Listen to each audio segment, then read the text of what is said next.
Bonjour. Dimanche dernier, j'ai eu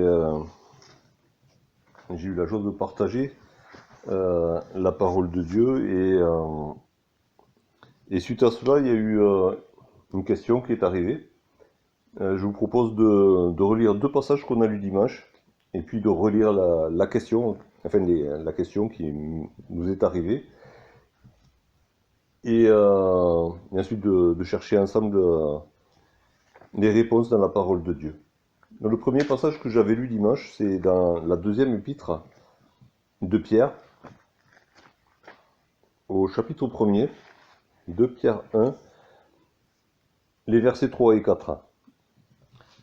Sa divine puissance nous a donné tout ce qui contribue à la vie et à la piété, au moyen de la connaissance de celui qui nous a appelés par sa propre gloire et par sa vertu.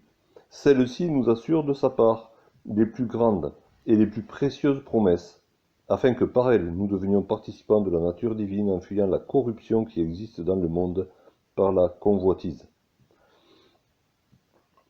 Et j'avais entre autres insisté sur le fait que par Jésus-Christ, Dieu nous avait donné ses plus grandes et plus précieuses promesses, qui étaient assurées elles-mêmes par la gloire et la vertu de notre Sauveur Jésus-Christ. Et pour donner une échelle de valeur bien insuffisante, j'avais dit, de ce que sont ces plus précieuses, ces plus grandes et plus précieuses promesses que le Seigneur nous assure. Je vous avais proposé de lire dans l'épître de Paul aux Philippiens le témoignage de l'apôtre Paul. Philippiens chapitre 3, on avait lu à partir du verset 7, je vous propose de lire un peu plus haut. Aujourd'hui, vous l'avez résumé vite fait dimanche, mais on peut le lire ensemble ce soir. Philippiens 3, à partir du verset 4. Moi aussi, cependant, j'aurais sujet de mettre ma confiance en la chair. Si quelqu'un croit pouvoir se confier à la chair, je le puis bien davantage. Moi, circoncis le 8e jour, de la race d'Israël, de la tribu de Benjamin, hébreu né d'hébreu, quant à la loi, pharisien, quant aux zèles, persécuteur de l'Église, irréprochable à l'égard de la justice de la loi. Mais ces choses, qui étaient pour moi des gains, je les ai regardées comme une perte à cause de Christ. Et même je regarde toutes choses comme une perte à cause de l'excellence de la connaissance de Jésus-Christ mon Seigneur, pour lequel j'ai renoncé à tout. Je les regarde comme de la boue, afin de gagner Christ et d'être trouvé en lui, non avec ma justice, celle qui vient de la loi, mais avec celle qui s'obtient par la foi en Christ, la justice qui vient de Dieu par la foi. Je vous laisse le plaisir de lire tout le chapitre et même toute l'épître aux Philippiens. Mais voilà, j'avais pris ce témoignage de Paul pour montrer une échelle de valeur selon laquelle on peut apprécier ses plus grandes et plus précieuses promesses. Paul qui avait travaillé dur, et certainement ses parents avec lui, pour lui construire une situation sociale, un avenir assuré selon le regard des hommes. Paul a renoncé à tout ça. Il a jeté tout ça à la poubelle pour un seul but, se rapprocher le plus possible de Jésus-Christ. Connaître Jésus-Christ le plus intimement possible. Et toutes ces choses qui étaient pour lui des avantages dans la vie, il les a mis de côté pour que ces choses-là ne s'intercalent pas entre lui et Jésus. Il a tout jeté pour ne garder que Jésus seul. Et donc la question qui est arrivée, c'est voilà, dimanche il a été dit qu'il faut tout abandonner pour suivre Jésus. Alors c'était pas mon propos, je n'étais pas en train de prêcher, j'étais en train de donner un sujet de louange pour montrer à quel point ces précieuses et grandes promesses de Dieu ont de la valeur, tellement de valeur qu'on peut tout jeter à rien que pour elles. Mais la parole de Dieu est une épée à double tranchant qui travaille dans les cœurs. Et donc la question est arrivée. Donc ça disait, en gros, dimanche il a été dit qu'il faut tout abandonner. Enfin, c'est pas moi qui le dis, c'est la parole qui le dit, pour suivre Jésus-Christ. Et du coup, la personne a posé cette question, tout quitter, tout abandonner, ça veut dire quoi précisément? Est-ce que ça veut dire juste euh, laisser de côté le péché? Ou est-ce que ça veut dire qu'il faut se donner totalement pour le service de Dieu, c'est-à-dire travailler pour Dieu à temps plein? Est-ce que ça veut dire qu'il faut tout quitter, c'est-à-dire tout, ce qui fait notre vie aujourd'hui, pour suivre Jésus? Alors il y a une multitude de textes qui peuvent vous venir peuvent vous monter dans la pensée. J'en ai choisi quelques-uns. Je vous engage à fouiller la Bible. Et certainement que même là, je suis en train de vous parler, il y a d'autres textes qui me viennent. Et entre autres, cette exhortation de Jésus, celui qui met la main à la charrue et qui regarde en arrière n'est pas bon pour le service du royaume de Dieu. Euh, voilà, ça me vient juste à l'instant, donc je vous le dis avant de l'oublier. Euh, mais voilà, qu'est-ce qu'on peut trouver comme réponse à cette question? La première pensée qui m'est venue, c'est que si on se pose ce genre de questions, c'est parce qu'on a une mauvaise conception de ce qu'est le royaume de Dieu et de la loi. Je dis la loi, pas les lois, mais la loi qui régit le royaume de Dieu. Euh, je ne jette la pierre à personne. Je suis passé par là et je passe certainement encore par là. Mais on a tendance à séquencer notre vie avec le Seigneur, un peu à faire des cloisons plus ou moins étanches entre nos étapes de la vie avec le Seigneur. Et on sépare souvent l'épisode du salut, euh, comment on est venu au Seigneur, comment on a connu le Seigneur, comment on a accepté sa grâce et son pardon. Et puis on le sépare ça souvent de la vie chrétienne qui va suivre derrière. Le royaume de Dieu fonctionne selon une seule loi, qui peut se décliner de différentes manières. C'est pour ça que la parole est là toute devant nous pour nous expliquer la loi du royaume de Dieu. Mais il y a une seule loi. Et la même loi s'applique au salut et s'applique à toutes les étapes de la vie qui va suivre derrière. Pour prendre une image, c'est un petit peu quand on séquence un petit peu la vie chrétienne et qu'on sépare le salut à lui-même des autres étapes de la vie. C'est un petit peu comme si on disait que il y a plusieurs codes de la route. Il y a un code de la route pour les piétons, un code de la route pour les cyclistes, un code de la route pour les motards, un code de la route pour ceux qui circulent en voiture, un code de la route pour les routiers avec leurs poids lourds. Eh bien non, il y a un seul code de la route pour tous les usagers de la route, qu'ils soient à pied, en vélo, en moto, en voiture, avec un 35 tonnes, c'est pareil, il y a le même code de la route. Ça serait pas normal. Donc, de la même manière, euh,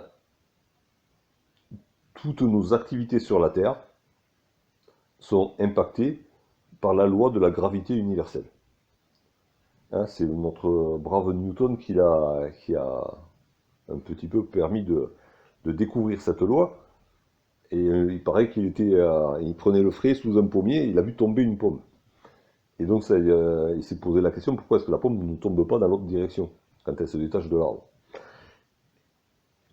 De là, il aurait pu en tirer des conclusions par rapport à la loi de la gravité universelle, mais il n'a pas dit la loi de la gravité universelle s'applique uniquement aux pommes.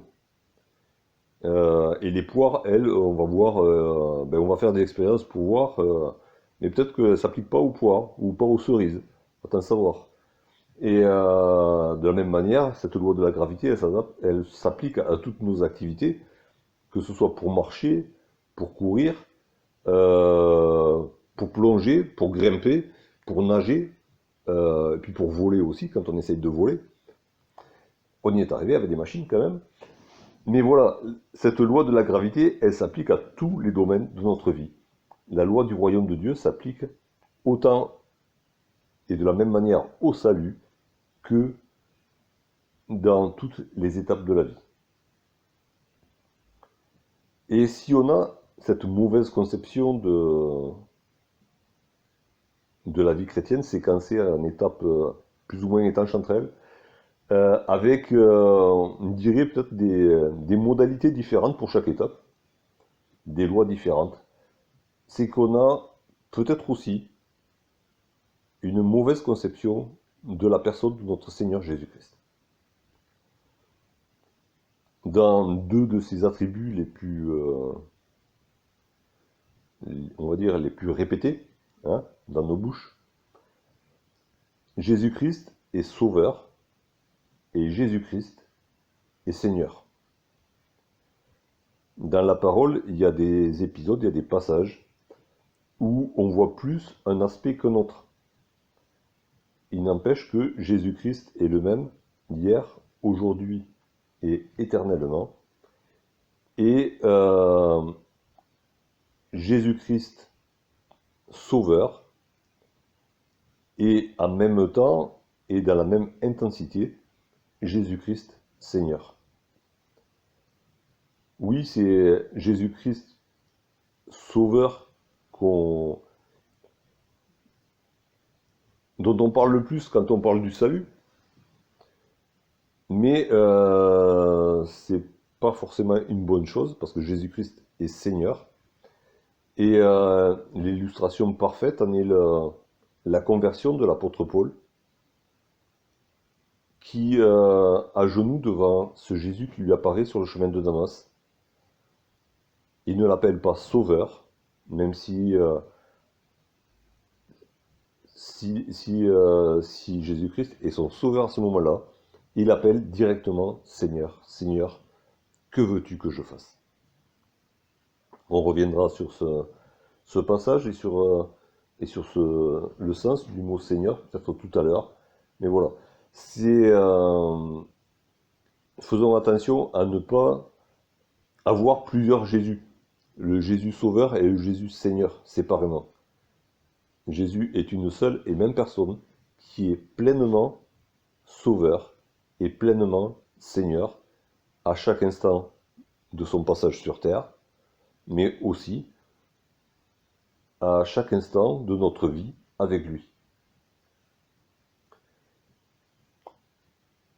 Alors, il faut tout quitter pour suivre Jésus. C'est ce que nous enseigne Paul, c'est ce qu'il a vécu lui-même. Et alors on va séquencer si vous voulez, mais il faut voir que de toute manière, ce sont les mêmes choses. Pour le salut, ben oui, il faut quitter le péché. C'est notre nature par défaut quand on est. Nous sommes liés au péché. Le péché est incrusté en nous. Et oui, on vient au salut parce qu'on a reconnu nos péchés, qu'on veut être séparé de nos péchés. Non pas juste pour être séparé du péché, mais parce que c'est le seul moyen de nous approcher de Dieu. On ne peut pas s'approcher de Dieu avec nos péchés. Il faut que, avant d'être près de Dieu, nos péchés soient enlevés. Donc oui, pour le salut, il faut quitter le péché. Mais pour vivre notre vie chrétienne, pour rester dans la présence de Dieu, ben oui, de la même manière, nous sommes appelés à fuir le péché, à fuir la tentation. Nous sommes appelés à nous purifier, à être purifiés par la parole, à être purifiés aussi dans la communion fraternelle. Et c'est ce que Jésus a enseigné lors de son dernier souper quand il a lavé les pieds des disciples. Lavez-vous les pieds les uns des autres, comme moi je vous l'ai fait. Et ça nous parle de service les uns pour les autres, mais ça nous parle aussi de purification, nous devons nous exhorter mutuellement, nous encourager, nous aider à nous purifier par la parole. Alors chacun de notre côté, mais aussi tous ensemble. Il est question dans la parole aussi de sanctification. La sanctification, c'est le fait de se mettre à part, se mettre à l'écart, et donc nous écarter du péché, nous écarter de la vie de ce monde. Et donc, autant pour le salut que pour la vie qui en découle, ben, nous sommes appelés à nous séparer, à quitter le péché.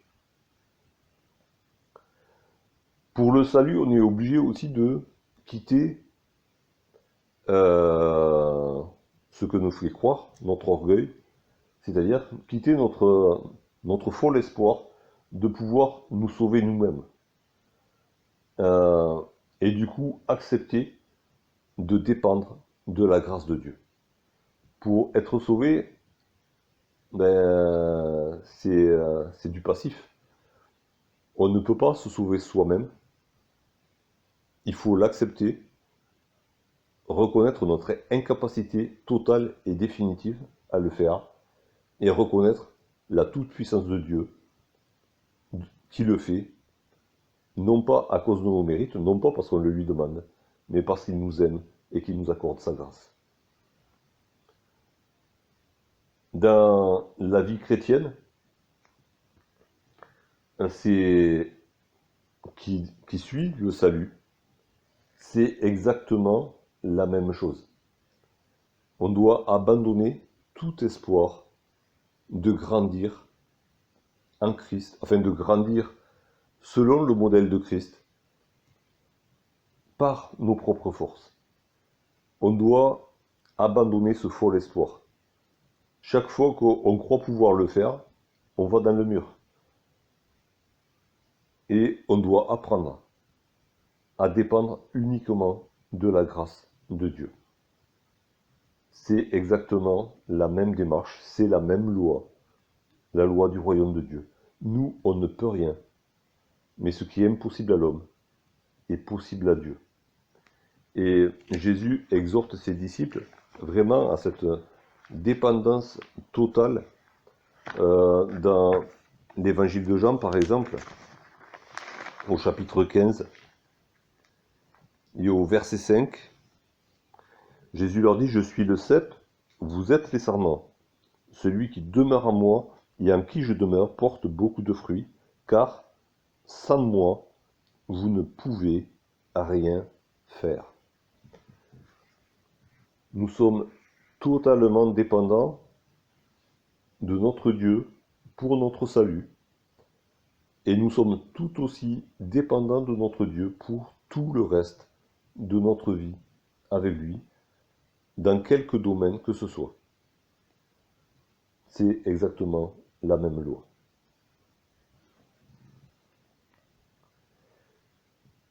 Pour en revenir à l'exemple de Paul,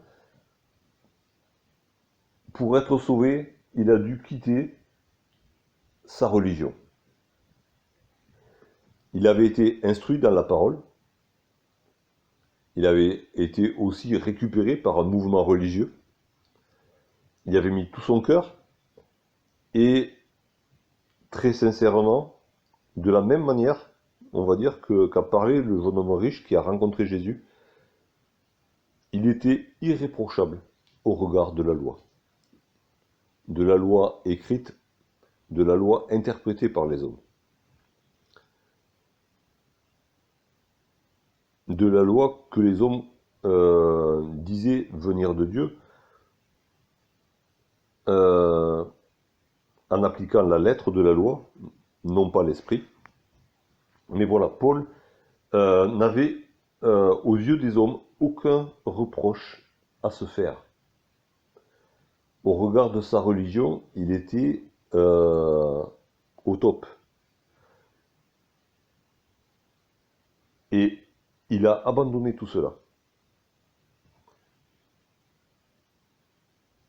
Pour suivre Jésus, c'est dans la vie qui suit le salut, c'est exactement la même chose.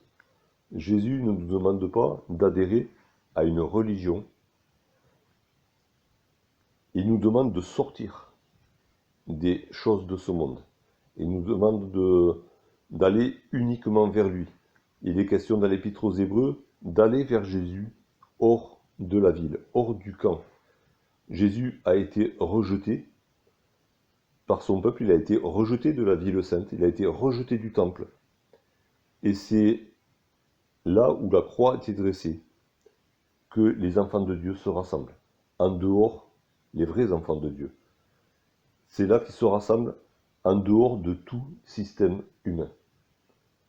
Alors, c'est sûr que notre nature, même quand on dit qu'on veut sortir hors du monde, notre nature nous ramène, notre vieille nature nous ramène souvent à recréer des systèmes humains,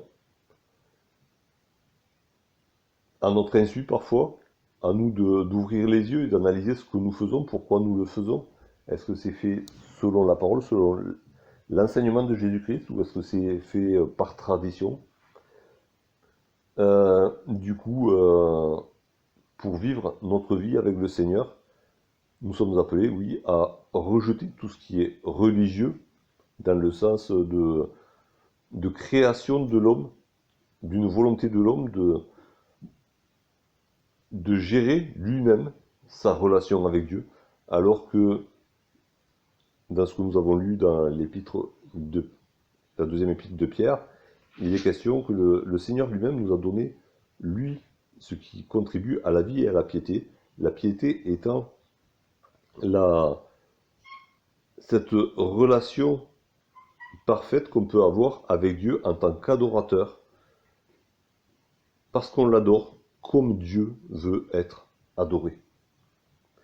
Donc voilà, juste j'ai pris trois exemples pour montrer que ce qui détermine notre salut, la loi qui gère, qui nous permet d'être sauvés, je n'ai pas trouvé de meilleur mot, est la même que celle qui nous fait vivre avec Jésus-Christ par la suite. Quand je parle de quitter aussi la religion, je me suis fait une petite parenthèse. Pour ceux qui sont nés dans des familles chrétiennes et qui ont grandi dans une église, il y a une autre religion, il y a la religion familiale. Et la manière dont l'évangile a été enseigné à la maison aussi. Ce qui ne correspond pas forcément toujours exactement à ce qui est enseigné à l'église. Ce qui est vécu dans le corps de Christ. Chaque cellule sociale a des fois ses codes et ses marottes et ses travers. Et les enfants de parents chrétiens, je les encourage à ne pas se conformer d'une manière aveugle à l'enseignement qu'ils ont reçu à la maison non plus. Ce qui compte, c'est Jésus-Christ. Et moi aussi, en tant que parent, j'ai pu transmettre des choses qui sont de l'homme et qui ne sont pas entièrement et pleinement de Jésus-Christ. Alors même mes propres enfants, je les ai encouragés à remettre en question ce que j'ai pu dire, ce que j'ai pu faire. La marche avec Jésus-Christ, oui, ça se passe de manière collective, ça commence de manière individuelle aussi. Chaque enfant de Dieu, devant la parole, éclairé par le Saint-Esprit, qui veut ressembler chaque jour davantage à Jésus-Christ. Dans un premier temps, ça exclut toute influence extérieure. C'est vrai aussi qu'après, et des fois en même temps, hein, on ne peut pas tout cloisonner non plus, mais on a aussi besoin des frères et sœurs, on a besoin de l'enseignement, de ceux qui sont plus anciens dans la foi, des témoignages de ceux qui ont expérimenté la grâce de Dieu. Mais notre relation, elle doit être d'abord comme ça, nous devant la parole, éclairés par le Saint-Esprit, avec pour modèle Jésus-Christ, et pour ambition d'être des adorateurs en esprit et en vérité, comme l'était Jésus. Alors dans la question qui a été posée, voilà, il y avait cette notion, voilà, il y a le salut d'un côté. Alors il faut tout quitter pour le salut, ok. Et ensuite, est-ce qu'il faut tout quitter pour vivre vraiment une vie chrétienne? Moi, je crois que j'ai déjà en partie répondu. Et puis, il était question de servir Dieu à temps plein. Et c'est là qu'intervient la notion de Seigneur.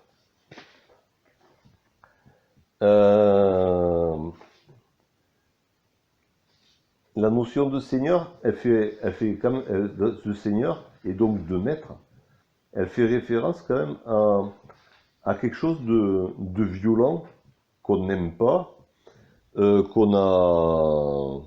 rejette, et et surtout nous qui sommes français, cocorico, on est dans le pays des droits de l'homme, hein, c'est la notion de maître et d'esclave. C'est une notion violente, une notion qu'on a bannie de notre constitution. On en est bien fiers, sachant tout de même que l'esclavage existe en France sous différentes formes. On ne va pas s'étaler là-dessus, c'est peut-être l'objet d'une autre question. Mais l'esclavage n'a jamais été banni complètement. La traite des esclaves, il y a encore même pas. Il y en a toujours. Enfin, on va pas s'étaler là-dessus aujourd'hui. Mais c'est une notion qu'on rejette. Sauf que la parole nous dit, quoi qu'on fasse, on est toujours esclave d'un maître. C'est notre nature humaine qui est comme ça. On s'asservit soi-même si on n'est pas asservi par une force extérieure. On s'asservit soi-même toujours à un maître. Et la parole nous dit, chacun est esclave de ce qui a triomphé de lui. Et Jésus ne s'est pas présenté comme un libertaire, comme un briseur de chaînes tous azimuts. Il a dit à ses disciples, prenez mon joug sur vous, car mon joug est doux et léger, car je suis humble de cœur. Je suis bon et humble de cœur. Jésus, en gros, disait juste à ses disciples, si vous m'appelez maître, acceptez ma pleine autorité et soyez vraiment mes serviteurs. Le mot serviteur dans le Nouveau Testament, c'est esclave dans le texte original. Et il ne faut pas tortiller. Hein, le mot serviteur vient du latin servus, en grec, qui veut dire esclave. Il n'y a pas à tortiller, c'est maître et esclave. Et la parole nous dit, on est toujours esclave de quelqu'un. Choisissons le meilleur maître.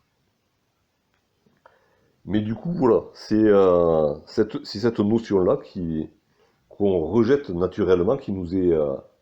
on est naturellement allergique à la notion d'être esclave.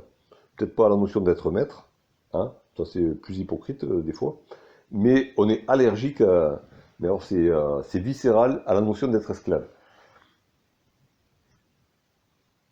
Paul et les autres apôtres, quand ils se présentent dans leurs épîtres, très souvent, pour ne pas dire toujours, à un moment donné dans l'épître, ils se présentent comme serviteurs de Jésus-Christ, esclaves de Jésus-Christ. Et il faut bien comprendre cette notion. On ne peut pas être esclave à temps partiel. Ça n'existe pas. Un esclave est esclave à temps plein. J'enfonce des portes ouvertes, mais voilà, quand on dit on est serviteur de Jésus-Christ, ah ben on est serviteur de Jésus-Christ, on a l'impression, quand on veut, hein, quand on a le temps. Non, l'esclave est esclave à temps plein. De la même manière qu'un homme libre, par exemple, un citoyen romain, il était libre à temps plein. Il n'était pas esclave du point de vue social, il n'était pas esclave à temps partiel. Non. Soit tu es libre, soit tu es esclave. Soit tu es maître, soit tu es esclave. C'est pas interchangeable. Surtout pas à temps partiel. Après, il y en a qui passaient d'un état à l'autre. Ok. Ça, on va dire, les aléas de la vie.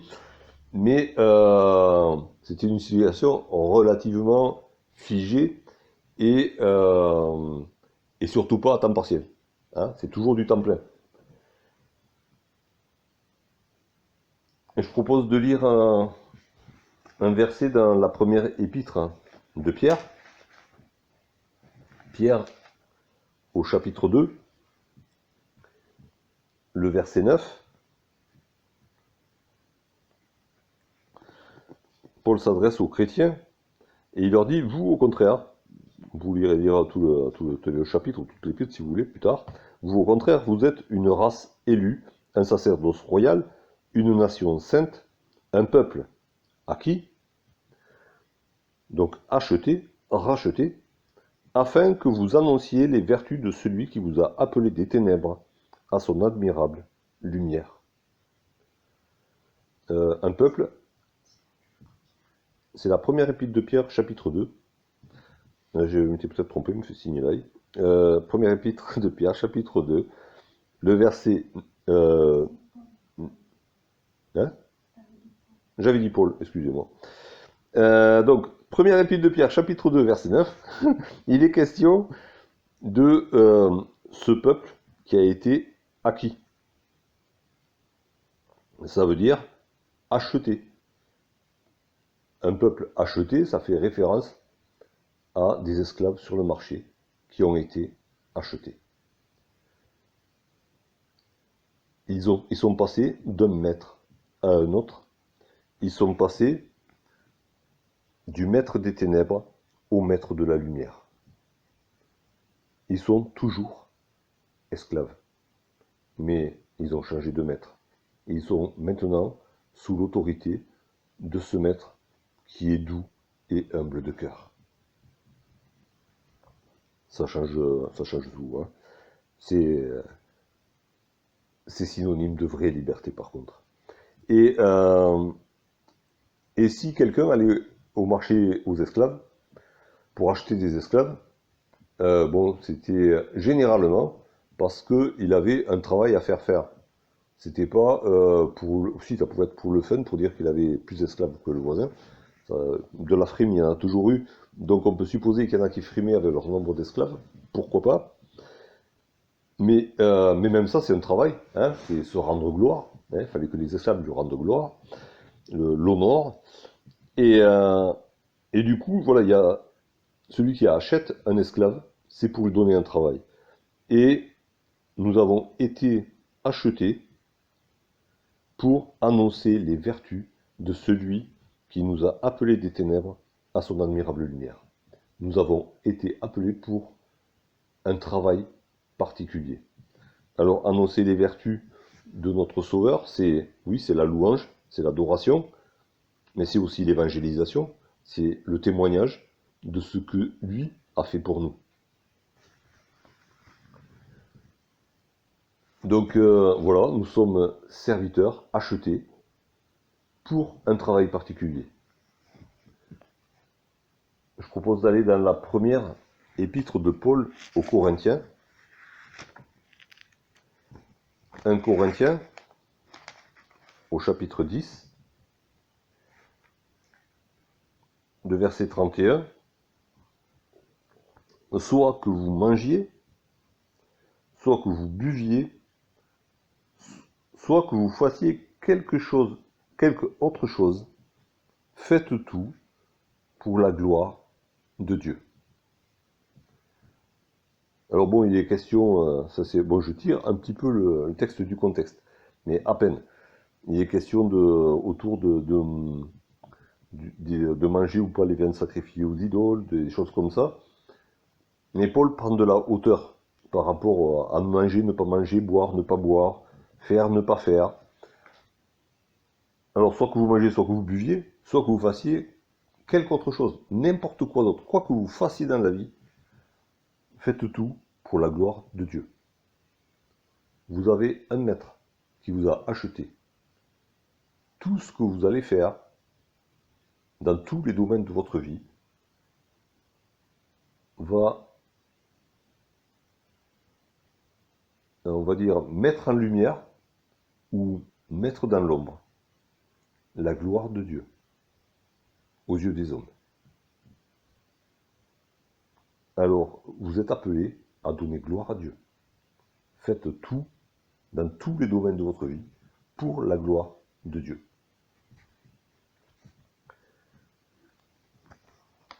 Dans l'épître de Paul aux Romains, au chapitre 12, le verset 1er, je vous exhorte donc, frères, par les compassions de Dieu, à offrir vos corps comme un sacrifice vivant, saint, agréable à Dieu, ce qui sera de votre part un culte raisonnable. Encore une fois, ce n'est pas une offrande partielle, hein, c'est une offrande totale. Tout notre corps, et Dieu est esprit, il faut que ce qu'il adore l'adore en esprit et en vérité. Ce n'est pas uniquement par l'esprit qu'on adore Dieu, c'est par notre corps aussi. Et c'est un service. Du coup, on vit avec notre corps tous les jours. Hein. On ne vit pas à côté de notre corps, on ne laisse pas notre corps dans un coin et on va faire d'autres trucs avec notre esprit. Non. C'est dans toutes nos activités, nous sommes appelés à rendre un culte à Dieu, à lui rendre gloire, comme il a été dit plus haut, dans toutes nos activités. Donc du coup, est-ce que nous sommes appelés à servir Dieu à plein temps? Oui. On ne peut pas dire autre chose. Oui, on est appelé à servir Dieu à plein temps. Forcément, quand on pose cette question et quand on utilise cette expression, on a d'autres choses en tête. Hein, bien sûr. On pense pasteur, missionnaire, évangéliste. On pense surtout à un mode de vie, c'est-à-dire pas de travail séculier, hein, c'est-à-dire pas de travail pour gagner de l'argent, mais le travail uniquement pour l'œuvre de Dieu, en comptant sur la grâce de Dieu pour pourvoir.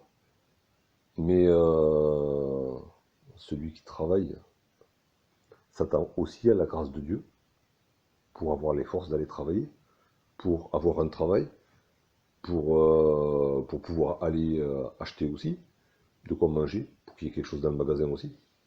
Parce qu'il y a des pays où il n'y a rien. Et puis, on a connu ça aussi, il y a des magasins qui ferment, hein, subitement, à cause du Covid. Et donc voilà, encore une fois, il faut bien savoir définir les mots et savoir ce qu'on met derrière les mots. Oui, nous sommes appelés à servir notre Dieu à plein temps. Parce que nous sommes ses serviteurs, nous sommes esclaves de notre maître.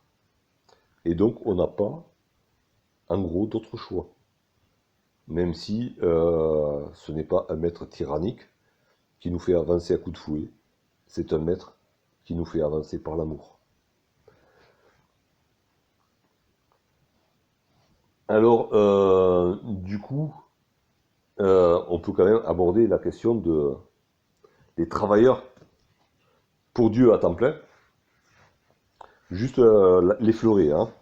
On va juste l'effleurer. Mais est-ce que je dois le faire?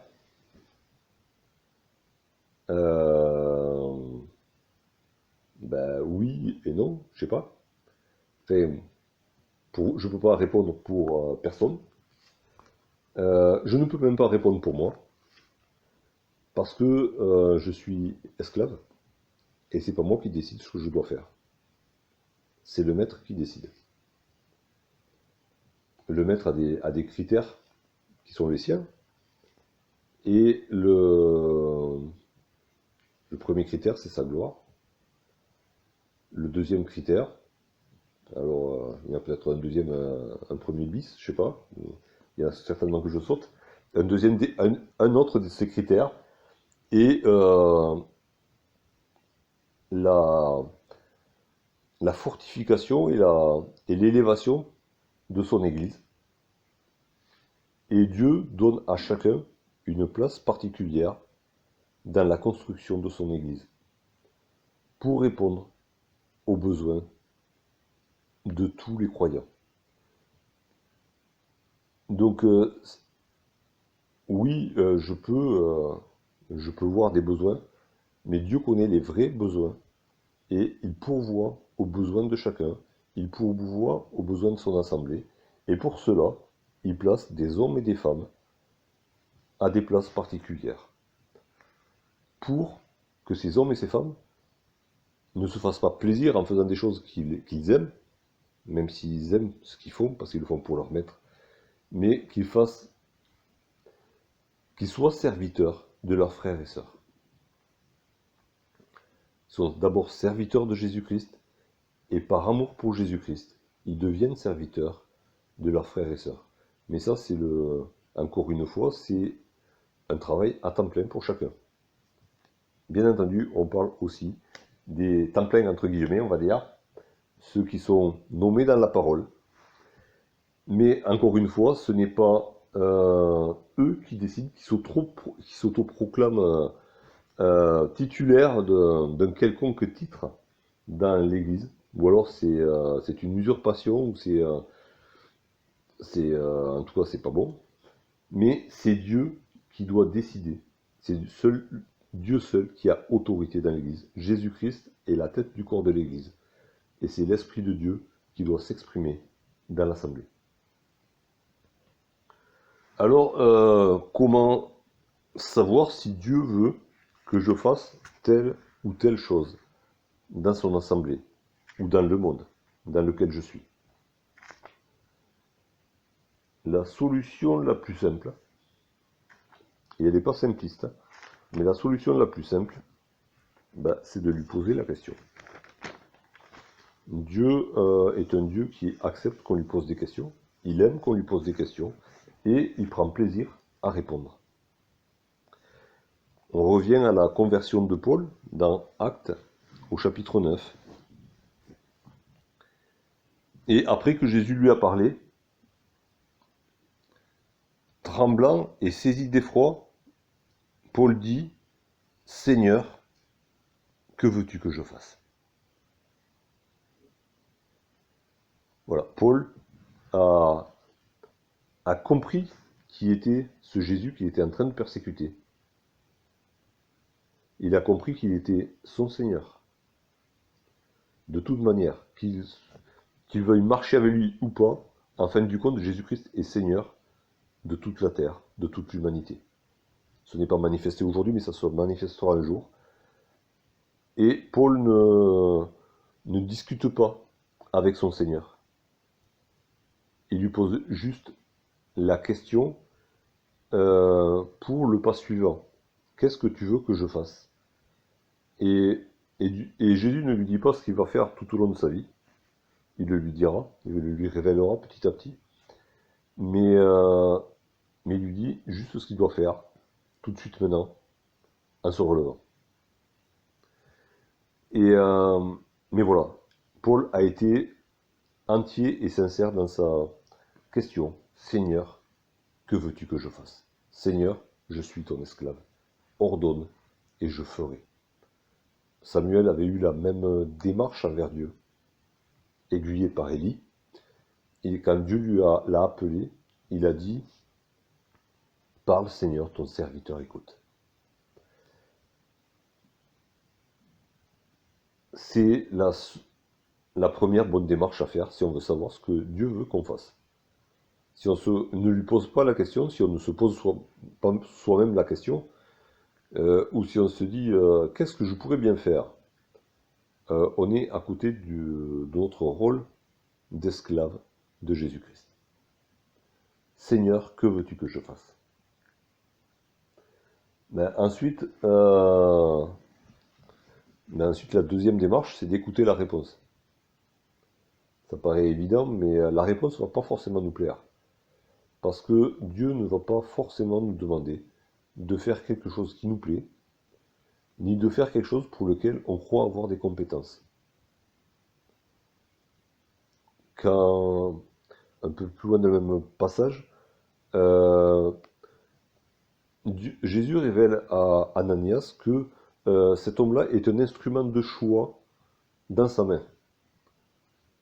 Fallait y croire, hein, en sachant ce qu'avait fait Paul. C'était un persécuteur, c'était un meurtrier, c'était quelqu'un qui cherchait à attraper les chrétiens et qui participait à leur exécution. C'était pas, c'était vraiment un sale type. Et, euh, et Jésus le dit, c'est un instrument de choix. Jésus voit beaucoup plus loin que ce que nous on peut voir, et il savait qu'il allait qualifier Paul pour être son témoin, pour faire exactement tout ce que lui voudrait que Paul fasse. Donc la réponse qu'on va recevoir, elle va pas forcément nous plaire, ça sera pas celle à laquelle on s'attend, forcément, euh, parce qu'on ne pense pas on se voit mieux dans un rôle que dans un autre. Ça ne compte pas. Peut-être que d'autres nous voient à une autre place, ça ne compte pas non plus. Ce qui compte, c'est la volonté de Dieu. C'est ce que Jésus va nous répondre. Jésus va nous répondre de différentes manières. On ne peut pas limiter l'action de Jésus, on ne peut pas limiter l'action du Saint-Esprit. Il n'y a pas une formule magique. Sachons tout de même que nous avons devant nous la parole de Dieu pour nous guider. Elle est une lumière sur notre sentier. Et, et c'est valable dans tous les épisodes de la vie chrétienne, du salut jusqu'à ce qu'on parte auprès du Seigneur. Et donc c'est valable aussi pour que Jésus nous guide, pour qu'on soit à la place où lui veut qu'on soit, qu'on fasse le travail que lui nous demande. Donc la parole est essentielle. La prière est essentielle. La communion fraternelle est essentielle. Et on trouve ces deux derniers éléments, entre autres, dans le livre des Actes, toujours, et toujours au sujet de Paul, au chapitre 13, et au verset 2, Paul et son collègue Barnabas sont à Antioche. Et il est écrit au verset 2, chapitre 13, pendant qu'ils servaient le Seigneur dans leur ministère, donc ils étaient en position de serviteurs, d'esclaves, dans un travail que le Seigneur leur avait déjà donné, pendant qu'ils servaient dans leur ministère et qu'ils jeûnaient. Et donc là, le jeûne est aussi associé à la prière dans la parole. Le Saint-Esprit dit, mettez-moi à part Barnabas et Saul pour l'œuvre à laquelle je les ai appelés. C'est alors qu'ils sont réunis avec d'autres frères et peut-être des sœurs qui étaient autour aussi. La parole ne nous dit pas forcément tout. Certains sont nommés de ces personnes qui étaient là, d'autres ne le sont pas. Mais voilà, pendant qu'ils étaient réunis pour servir, en prière, le Saint-Esprit a donné ses ordres. Donc par la parole, par la prière personnelle, mais aussi communautaire, par la communion fraternelle, Dieu peut nous révéler sa volonté. Jésus-Christ dit à chacun des membres de son corps où il doit se placer et ce qu'il doit faire.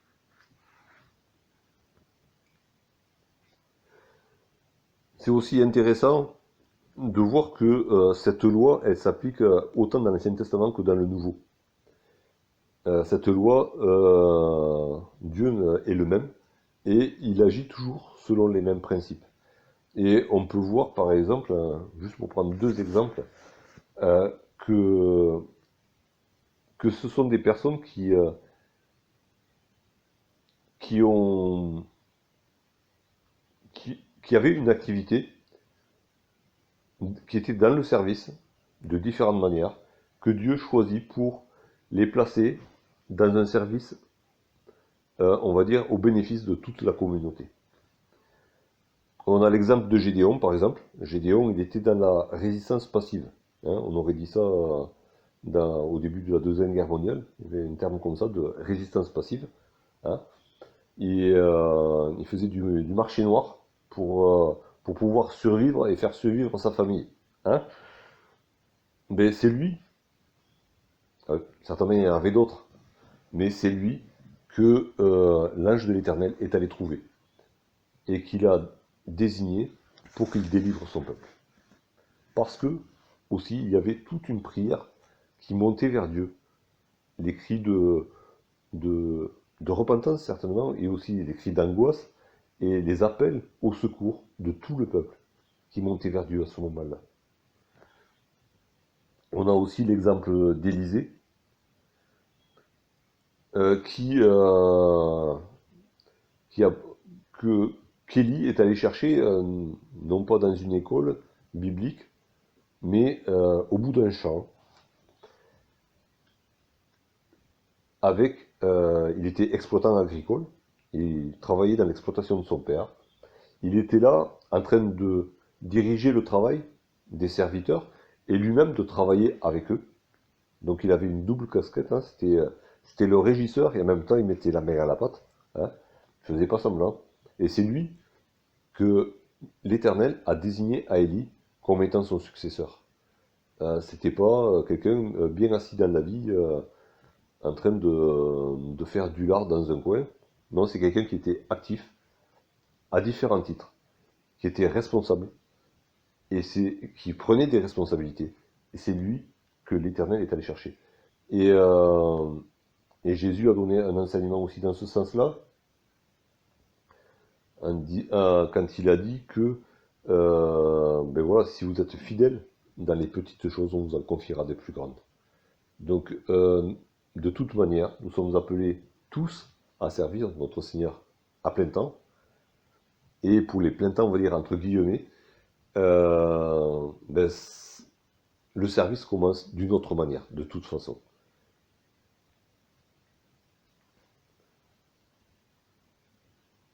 Après, il y a cette expression de tout quitter. Tout quitter de notre vie, d'avant. Alors, des fois, il y a des, on va dire, des clichés. Ça mène à notre esprit des clichés à cause de la société dans laquelle on vit, de notre culture, de certaines traditions. Est-ce que tout quitter, euh, comme en parle Paul, est-ce que ça veut dire faire vœu de pauvreté et vivre dans l'isolement, comme un ermite? Est-ce que c'est ce qu'enseigne la parole? Est-ce que c'est l'enseignement de Jésus? Est-ce que c'est l'enseignement des apôtres? Ben, clairement non. Hein. Euh, alors, je prends les choses un peu dans le désordre, mais bon. Euh, comme ça me vient, quand on vient à Jésus-Christ, plus ou moins, selon notre statut social, notre statut dans la famille, selon comment, voilà, dans l'état où on vient au Seigneur, on a des responsabilités, déjà. On a toujours des responsabilités. De toute manière, on est toujours responsable des personnes que l'on côtoie. Mais par exemple, si on a des responsabilités familiales, pour, on va dire par exemple quelqu'un qui est marié, qui a des enfants, ben, on est responsable de notre famille. Et qu'il soit au Seigneur ou pas, on est responsable de notre famille. C'est l'enseignement que donne Paul. On pourrait revenir là-dessus si vous le voulez un jour. Et en aucun cas, Paul ne demande à ceux qui viennent au Seigneur de divorcer, par exemple, si leur conjoint n'est pas au Seigneur.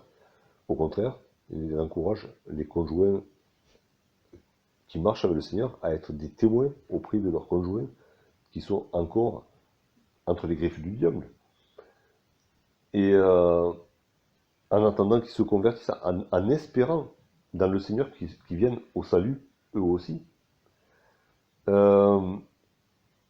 Ça ne veut pas dire non plus euh, que celui qui, quand il vient au Seigneur, quand il est sauvé, s'il est célibataire, il n'est pas interdit de se marier. Paul aborde aussi cette notion-là. Il dit, bon, moi, et Paul dit, j'aimerais que tout le monde soit comme moi, parce que moi, n'étant pas marié, ben, j'ai pas de souci de famille derrière moi. Quand je m'engage dans une action, quand je m'engage dans un voyage, quand je sais que derrière, il y a la persécution, qu'il y a peut-être la mort, je ne vais pas laisser derrière moi une famille. Je n'ai pas ce souci-là. J'ai d'autres soucis. Forcément, Paul a été assiégé par les soucis de de tous ses frères et sœurs. Mais il n'avait pas ce souci-là derrière, il n'avait pas cette responsabilité-là. Mais il dit, il n'y a rien d'injuste à ce qu'un croyant se marie. D'ailleurs, certains des apôtres étaient mariés, d'autres ne l'étaient pas. Bon, il prend l'exemple de Pierre, par exemple, et on le sait déjà par les évangiles que Pierre était déjà marié avant même de suivre Jésus, puisqu'il avait une belle-mère. Euh, on n'a jamais rien entendu dire de l'épouse de Pierre. Ça ne veut pas dire qu'elle n'avait pas un rôle dans le service de Pierre, au contraire. Mais on n'a jamais entendu parler. Par contre, par exemple, on a entendu parler de Priscille et Aquilas. Hein, et souvent, alors une fois c'est Aquilas et Priscille, des fois c'est Priscille et Aquilas, qui reviennent dans le livre des Actes des Apôtres, qui reviennent dans les épîtres. Des compagnons d'œuvre de Paul. Enfin, ils travaillaient déjà pour le Seigneur avant de rencontrer Paul. Et ils ont, de ce que nous dit la parole, ils ont toujours servi le Seigneur ensemble. Par contre, il n'est jamais fait question de leurs enfants, peut-être qu'ils n'en avaient pas, on ne sait pas. Mais ils ont toujours servi le Seigneur ensemble, et c'est aussi un exemple pour nous d'un couple qui travaille pour le Seigneur, qui sont indissociables dans l'œuvre du Seigneur. Ce qui ne veut pas dire, encore une fois, que l'épouse de Pierre n'avait rien fait, n'avait pas participé au service de Pierre pour le Seigneur non plus. Mais voilà, des exemples différents de Paul, de Pierre, de Priscille et Aquilas. Les responsabilités qui sont les nôtres et qui peuvent évoluer au cours de notre vie, nous devons les assumer. Et donc, pas forcément faire vœu de pauvreté, pas forcément faire le vœu de célibat ou de vivre en ermite. Rien de tout ça n'est un enseignement, un commandement du royaume de Dieu. Jésus lui-même, quand il a prié pour ses disciples dans Jean 17, dit au Père, je ne te demande pas de les ôter du monde, mais de les garder du mal. Alors voilà, nous ne sommes pas appelés à sortir du monde physiquement, même si ça fait du bien parfois. Et c'est ce qu'on pratique quand on se rassemble aussi. On est entre nous et ça fait du bien, c'est reposant. C'est là qu'est le vrai repos auprès du Seigneur. Et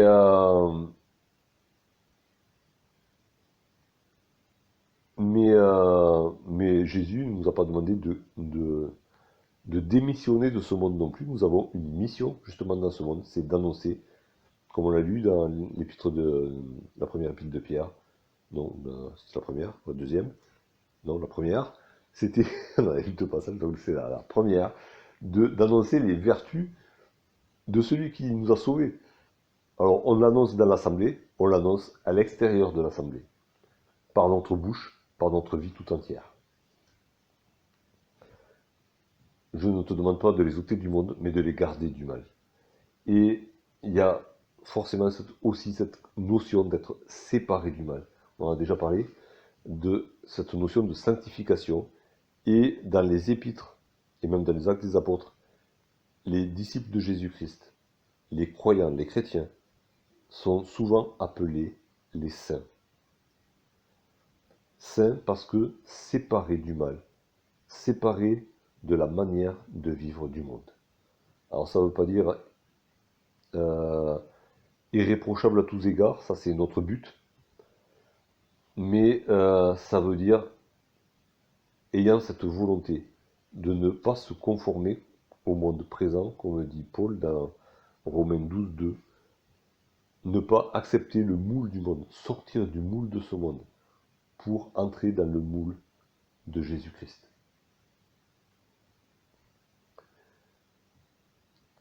Est-ce que les chrétiens doivent être pauvres?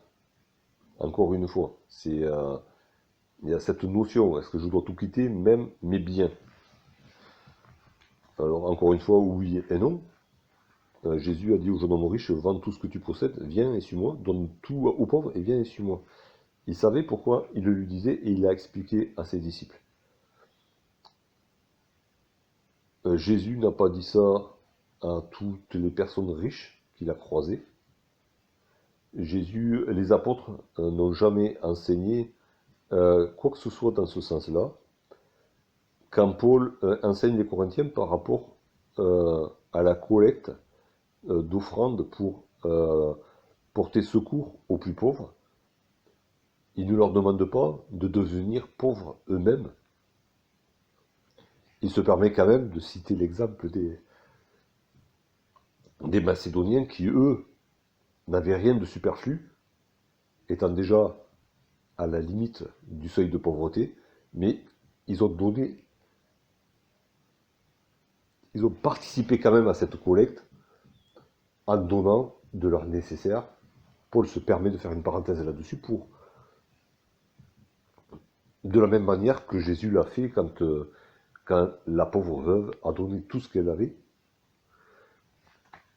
Et Paul conclut en disant que Dieu pourvoira lui-même aux besoins de chacun. Et non seulement aux besoins, mais il donnera au-delà des besoins, pour que chacun puisse aider son prochain. Donc, vœu de pauvreté, non, ce n'est pas un enseignement de la parole. Tout quitter ne veut pas dire bazarder tous ses biens, pas forcément. Certains ont été appelés à le faire. Ils ont demandé au Seigneur, que veux-tu que je fasse? Ils l'ont fait.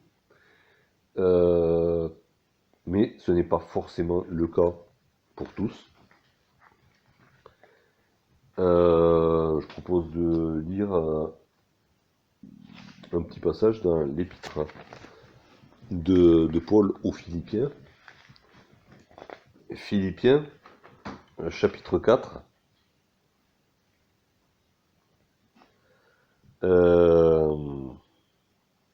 Des versets 10 à 13. C'est Paul qui parle aux Philippiens qui lui ont envoyé un don en argent. Hein. Ils avaient fait une collecte qui lui ont fait parvenir par un frère. Et il leur répond, j'ai éprouvé une grande joie dans le Seigneur de ce que vous avez pu enfin renouveler, c'était pas la première fois, l'expression de vos sentiments pour moi. Vous y pensez bien, mais l'occasion vous manquait. Ce n'est pas en vue de mes besoins que je dis cela, car j'ai appris à être content dans l'état où je me trouve. Je sais vivre dans l'humiliation et je sais vivre dans l'abondance. En tout et partout, j'ai appris à être rassasié et à avoir faim, à être dans l'abondance et à être dans la disette. Je puis tout par celui qui me fortifie. Cependant, vous avez bien fait de prendre part à ma détresse. Alors voilà le témoignage de Paul. Par la grâce de Dieu, je peux être un jour riche, un jour pauvre. C'est pas un problème. Parce que c'est Dieu qui me fortifie et qui me donne donc la force de bien gérer ma richesse. Et en tant que serviteur, en tant qu'administrateur des biens de Dieu. Et de rester serviteur, un serviteur épanoui et plein d'amour et de joie dans la misère. Le secret de Paul, on l'a vu au chapitre 3 par exemple et au chapitre 1er de Philippiens. Le secret de Paul, c'est que Jésus seul suffisait à sa vie. Jésus-Christ est ma vie, a dit Paul. On peut tout m'enlever, il me reste Jésus-Christ. Il me reste la vie. On peut même m'ôter la vie, il me reste la vie en Jésus-Christ. Donc, pauvreté et richesse, pour Paul, c'était un faux problème. Parce qu'il avait Jésus-Christ. Et que Jésus-Christ était le centre de sa vie. Euh, Par contre, oui, il est question, beaucoup question dans la parole, notamment dans le Nouveau Testament, de partage, de générosité, d'hospitalité, de porter secours, d'aller rendre visite à ceux qui sont malades.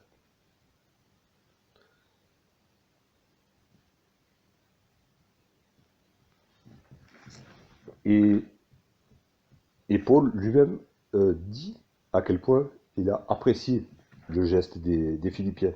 Hein. Il leur dit, vous avez bien fait de, de venir à mon secours. Je ne refuse pas votre secours. Et dans l'épître aux Corinthiens, quand il est question dans la deuxième épître aux Corinthiens, quand il est question de cette collecte en faveur des frères pauvres de Jérusalem, euh, Paul donne une raison supérieure au fait de faire ces actes de générosité et de partage. Oui, ça va apporter un soulagement aux frères et aux sœurs, mais bien plus, ça va les inciter à rendre gloire à Dieu pour ce secours qu'ils vont recevoir par l'intermédiaire de leurs frères et sœurs. Et non seulement ils vont rendre gloire à Dieu, mais à leur tour, ils vont se mettre au service de leurs frères et sœurs en priant pour eux. Et donc, ils vont faire ce que le Seigneur leur demande de faire. Ils vont accomplir leur travail de serviteurs de Dieu. Donc, pauvreté ou richesse, en fait, c'est un faux problème dans l'Église de Jésus-Christ, dans la mesure où Jésus-Christ est tout pour le croyant. Du coup, est-ce qu'il peut y avoir dans l'Église des hommes riches, très riches, chefs d'entreprise, même des entreprises cotées au CAC 40 si vous voulez? Est-ce que c'est possible? Est-ce que Dieu approuverait que dans l'Église on ait de tels hommes, de telles femmes? Euh, Pourquoi pas? Euh, à une condition. Et je propose d'aller dans l'épître de Jacques, qui touche à des choses très pratiques. Et Jacques s'adresse à différentes catégories de personnes. Et puis il interpelle, il apostrophe, il va les chercher dans leur retranchement. Hein. À vous maintenant, qui dites, Jacques 4, verset 13, à vous qui dites, maintenant, aujourd'hui ou demain, c'est-à-dire quand je voudrais, quoi, nous irons dans telle ville que j'aurais choisie, nous y passerons une année, c'est-à-dire le temps que j'aurais décidé, nous trafiquerons et nous gagnerons, hein, nous augmenterons notre bénéfice. Vous qui ne savez pas ce qui arrivera demain. Car qu'est-ce que votre vie? Vous êtes une vapeur qui paraît pour un peu de temps et qui ensuite disparaît. Vous devriez dire au contraire, si Dieu le veut, nous vivrons et nous ferons ceci ou cela. Mais maintenant, vous vous glorifiez dans vos pensées orgueilleuses. C'est chose mauvaise de se glorifier de la sorte. Celui donc qui sait faire ce qui est bien et qui ne le fait pas commet un péché. Et il continue encore à interpeller les riches qui se confient dans leur richesse. Mais le riche qui est serviteur de Dieu ne se confie pas dans sa richesse. Il ne se confie pas à lui-même. Il ne se confie pas dans ses projets. Au contraire, comme nous l'explique le livre des Proverbes, il soumet ses projets à la volonté de Dieu. Si Dieu le veut, nous vivrons et nous ferons ceci ou cela. Si Dieu le veut. Et donc oui, dans l'Église, il est tout à fait possible qu'il y ait des hommes très riches. J'ai prêté un livre il y a déjà quelques années, alors peut-être qu'elles ont fini de le lire, elles pourraient le faire passer à d'autres, à Denise et à Sandra. C'est le témoignage, la biographie je crois, c'est le fondateur de l'entreprise Caterpillar, ou d'une entreprise similaire aux États-Unis. Un homme extrêmement riche, qui, euh, qui voulait être un témoin de Jésus-Christ dans le monde qu'il fréquentait, bon, c'est-à-dire dans la haute quand même, mais aussi auprès de ses employés. Et donc ses employés avaient droit à la parole de Dieu tous les jours, à la pause. Un homme extrêmement riche qui a décidé un jour au lieu de donner 10% de ses revenus, en fait, il donnait 90% et il vivait avec les 10% qui restaient. Ouais, forcément, il avait les moyens de vivre avec 10%, mais il avait pris cette décision et parce que Dieu le lui avait demandé, et ainsi consacrer sa fortune à l'œuvre de Dieu, de différentes manières. Donc oui, des riches, il peut y en avoir dans l'Assemblée, et ce n'est pas un crime devant l'Éternel d'être riche.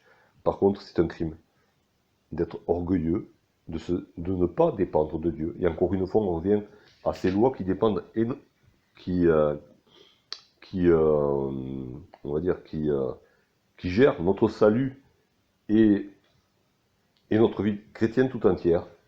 Et dans cette loi, il y a la dépendance entière et complète de la grâce de Dieu, autant pour mon salut que pour toute ma vie, que pour gérer mes richesses, que pour gérer mes relations.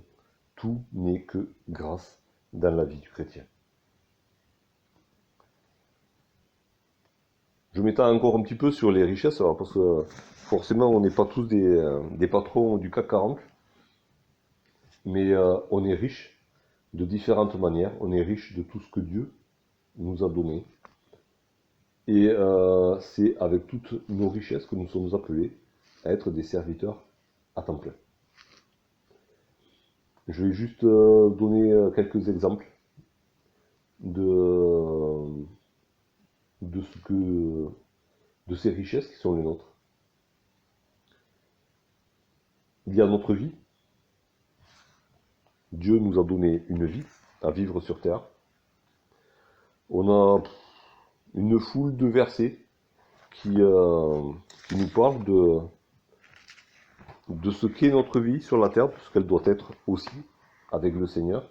Je prends juste un verset, ce n'est pas forcément le meilleur, vous en aurez certainement d'autres, et je vous invite à les partager. Dans l'épître de Paul aux Romains, au chapitre 14, le verset 8.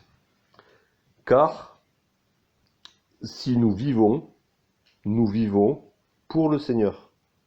Et si nous mourrons pour le Seigneur. Soit donc que nous vivions, soit que nous mourions, nous sommes au Seigneur. Et encore une fois, revient cette notion de propriété. Nous sommes la propriété du Seigneur.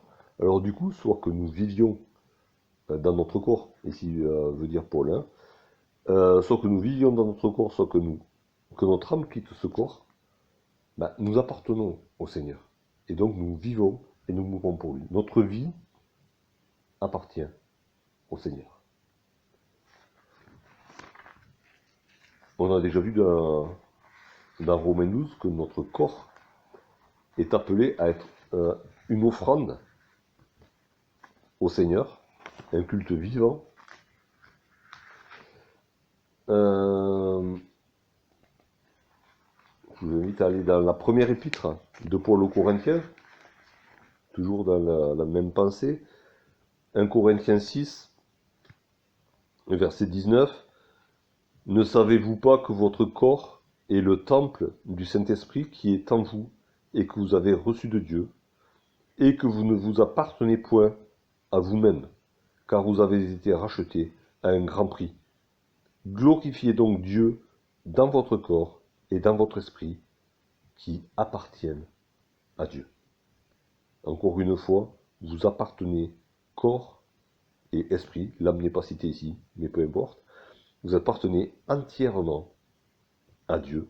Alors, ici, par exemple, glorifiez Dieu dans votre corps, qui est le temple du Saint-Esprit.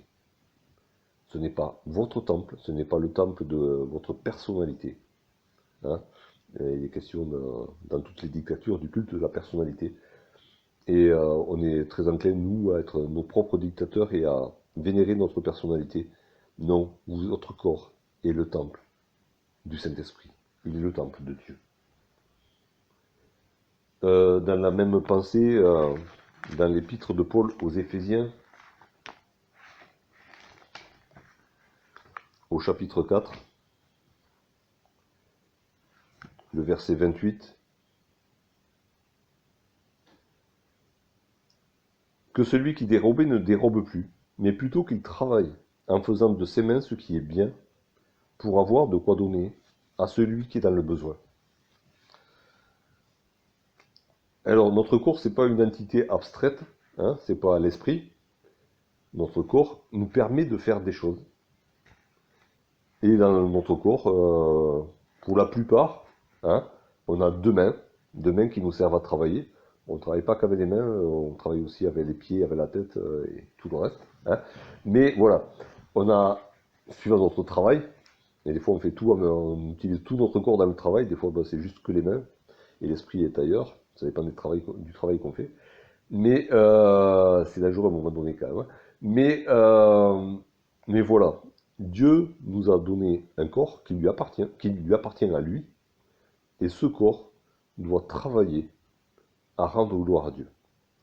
Et notamment nos mains sont appelées à travailler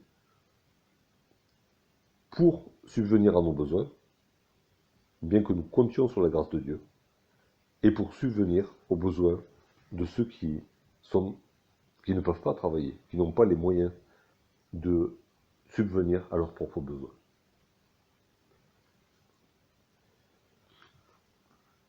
Dieu nous a aussi donné une âme. Et je propose d'aller dans l'épître de Paul aux Colossiens. Un âme, un cœur, un siège de la pensée, des sentiments. C'est exprimé de différentes manières dans la parole. Hein, c'est des fois des notions un peu difficiles à définir, à bien saisir. Et donc dans Colossiens 3, 16, Paul dit que la parole de Christ demeure en vous dans toute sa richesse. Instruisez-vous et exhortez-vous les uns les autres en toute sagesse, par des psaumes, par des hymnes, par des cantiques spirituels, chantant à Dieu dans vos cœurs, en vertu de la grâce. Alors je tiens à vous dire que j'aime vous écouter chanter, et vous faites bien de ne pas chanter uniquement dans vos cœurs. Dimanche, encore une fois, le Seigneur m'a régalé d'écouter son assemblée chanter. C'est vraiment beau de vous entendre chanter les louanges de l'Éternel. Mais c'est vraiment beau quand on chante d'abord dans son cœur, dans son âme. Et notre âme, Dieu nous l'a donnée, entre autres, pour qu'on l'aime, justement. L'âme est faite pour aimer. C'est le sentiment qui doit habiter notre âme. La haine doit être mise dehors. L'amour doit régner en premier pour notre Dieu. Dieu nous a donné aussi un esprit, on va dire un organe capable de communiquer avec lui. Je propose d'aller dans l'épître aux Romains, au chapitre 1er, et au verset 9.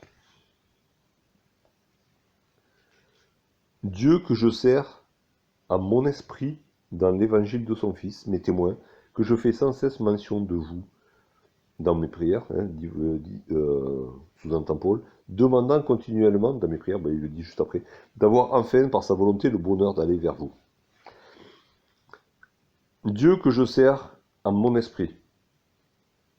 Dans mon esprit, dans l'évangile de son Fils.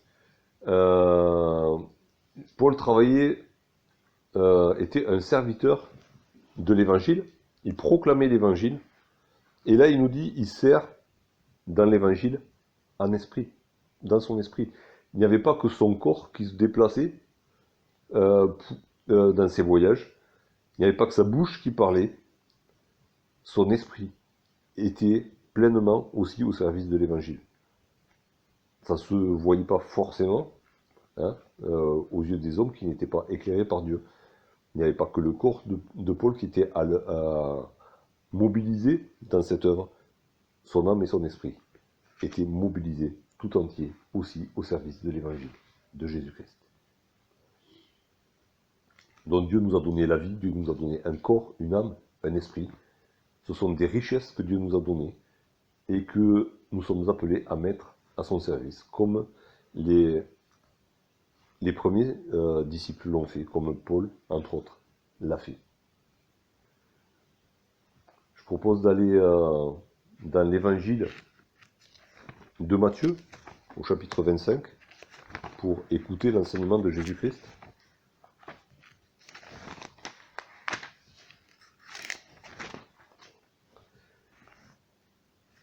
Et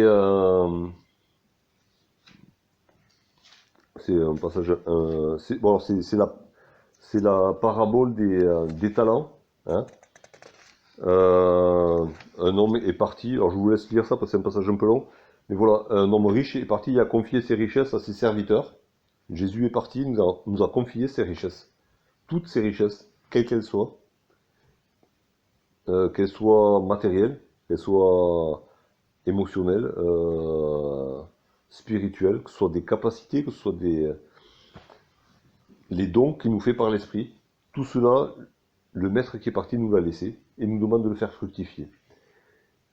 Donc, j'ai énuméré quelques-unes des richesses que Dieu nous a données, mais en fait, tout ce que nous avons nous vient de lui, et tout ce que nous avons doit servir à sa gloire. Donc, je propose que vous le lisiez vous-même pour vous, et que vous voyez de quelle manière nous sommes tous appelés à faire fructifier ces richesses que Dieu nous a données. Et du coup, je ne vais pas m'étendre davantage. J'ai conscience que je suis en train de m'étaler beaucoup et peut-être de diverger un petit peu de la question. Mais voilà, nous avons aussi une richesse incomparable. C'est le temps que Dieu nous a donné. C'est une richesse précieuse. La preuve, c'est qu'on est toujours en train de chercher du temps. On n'en a jamais assez. Hein, c'est une des richesses après laquelle on court tout le temps.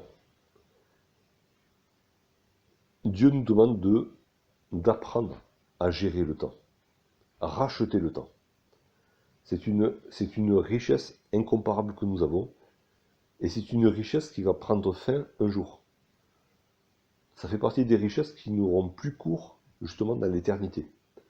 Et que du coup, on doit faire fructifier maintenant. On ne pourra pas le faire plus tard.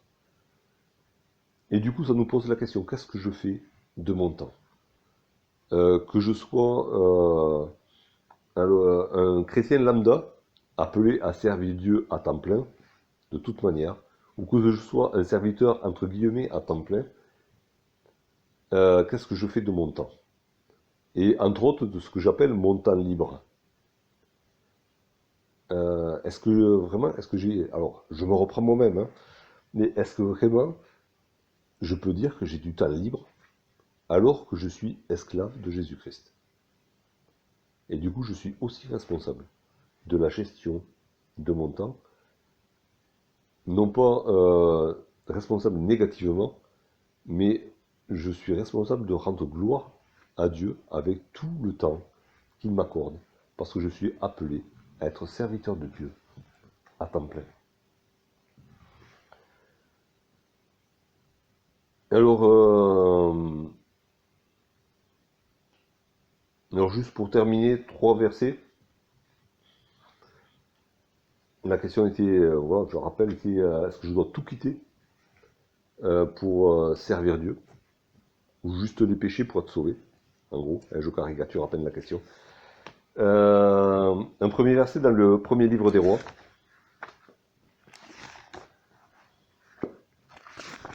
Un roi, au chapitre 18, verset 21. Élie parle à tout Israël qui est rassemblé, et il leur pose cette question. Il les a rassemblés devant l'Éternel, en présence des prophètes de Baal et d'Astarté. Et au verset 21, alors Élie s'approcha de tout le peuple et dit, « Jusqu'à quand clocherez-vous des deux côtés? Si l'Éternel est Dieu, allez après lui. Si c'est Baal, allez après lui. » Le peuple ne répondit rien. Le peuple ne répond rien pour 2 raisons. Ils savent très bien que Élie est en train de décrire leur situation. Ils veulent suivre Dieu pour ce qui les arrange. Et par contre, ils pensent avoir des avantages du côté de Baal. Et ils suivent Baal du côté où ça les arrange. Ils veulent faire les deux. Et Élie leur dit, arrêtez de vouloir le beurre et l'argent du beurre. De vouloir appartenir à deux maîtres. Et Jésus reprendra la même chose, il dira, vous ne pouvez servir Dieu et Mammon, le Dieu de l'argent. Mais vous ne pouvez pas servir Dieu et aucun des autres dieux en même temps. C'est pas possible. Et le peuple ne répond rien parce que le peuple ne veut pas prendre cette décision. Le peuple refuse d'être esclave de Dieu.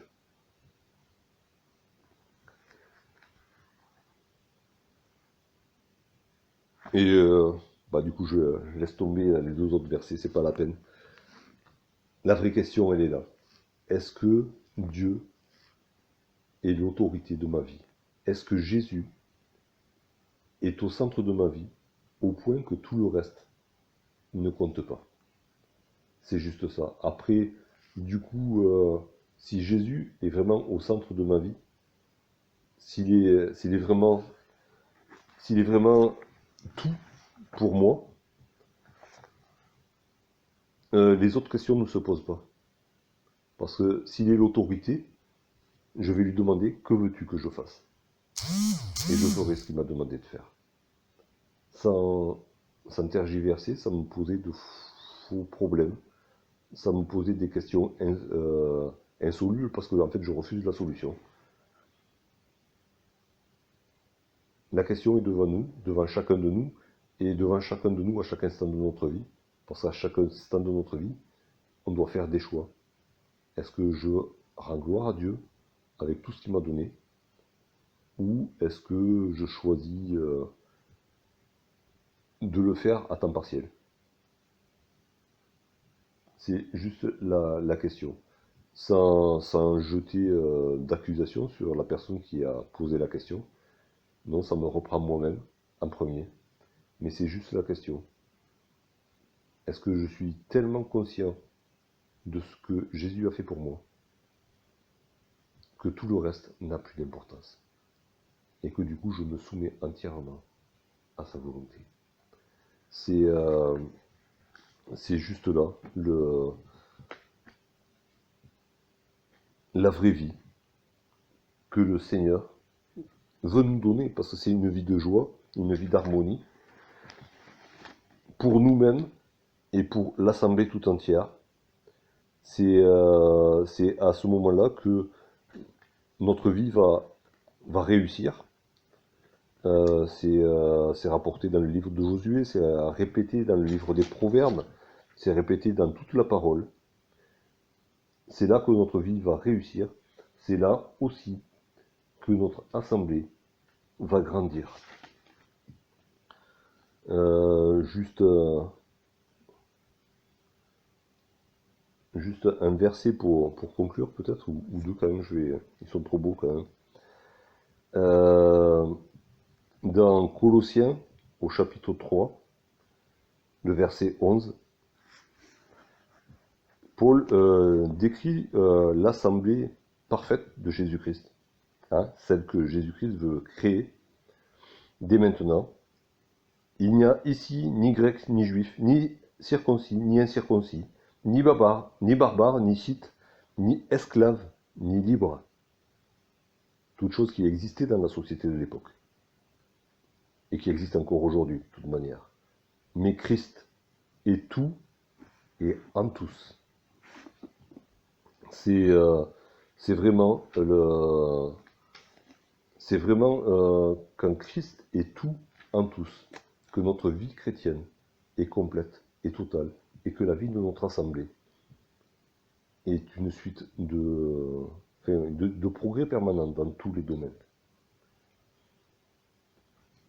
C'est ma prière pour chacun de nous, c'est ma prière pour notre assemblée, c'est ma prière pour tout le peuple de Dieu, qu'on puisse vraiment vivre comme Paul a vécu, comme Jésus nous le demande. Tellement près de Jésus qu'il n'y a pas de place pour autre chose entre lui et nous. Que le Seigneur nous donne de vivre cela, par sa grâce. Amen.